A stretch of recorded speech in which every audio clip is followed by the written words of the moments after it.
Howdy, this is Matt, And this is Stephanie. and we're talking today about our 3D printed masks that we've been trying to get in the hands of healthcare workers. So far, we've been working with the Copper 3D mask.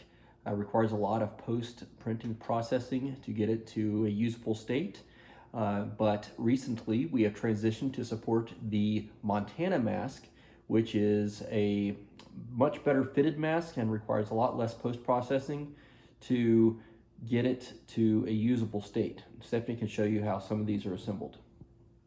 Okay, so now we have moved to just a two-piece mask, and the original design is quite large, you can see. So my husband has kind of fitted it to be three sizes now: small, medium, and large. And the original design comes like this, where the filter has a front entry, but I don't really like how that works, and I don't really like that you can't really see if you're getting a good seal on everything. And so I've found that if I flip it around, it has a little more of a seamless look, and you can also see if you're getting the padding where you want it to be. So I'm pretty tiny, so the small fits me well. I'm going to show you up close. So you can hear that the sound is pretty muffled because the seal is pretty tight. It's hard to breathe in these masks, so if you have a condition that makes this an issue for you, this may not be the mask for you. If you're between sizes, this is a medium, you can still use your weather stripping that we talked about before and glue that into place, leaving this out because this tends to actually decrease the fitting ability if you leave this part in.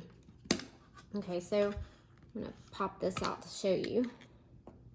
So what we've done is we actually combined a little bit of the Montana mask with the Copper 3D's dual filtration. So on the Montana mask, they actually have a supplier that has these already cut in 2x2s. And when I cut them in 2x2s, I found that's actually not a good size for this large mask design, which it comes with. You can't really tell that you're getting a good seal. You want to see that fabric all the way around to make sure. So I like 2 3/4 by 2 3/4. If you cut them that large, you can mask cut them and they'll fit all three mask sizes. So that's kind of the size I like. So if you take a look, we just added, these are the cosmetic sponges from the store, just like in the last design.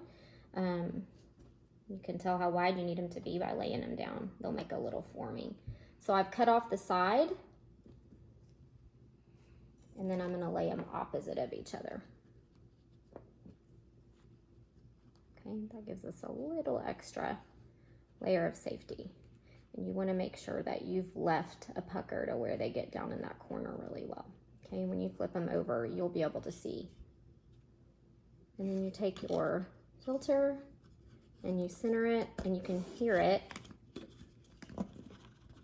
as it's sliding down in there. It's nice and tight. Makes a nice smooth fit. So you can see this one fits him.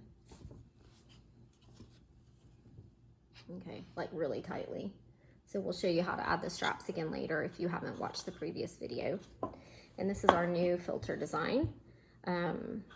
Just gives a little more stability to when you're pressing your cotton pads in here. So that's kind of an update of what we've been working on. Another helpful thing to us would be for you to go to your politicians and ask that 3D printed lab businesses be considered essential services so they can get open and get printing these things for the public and for healthcare workers. And also that state-funded labs be opened. So thanks for watching. Thank you.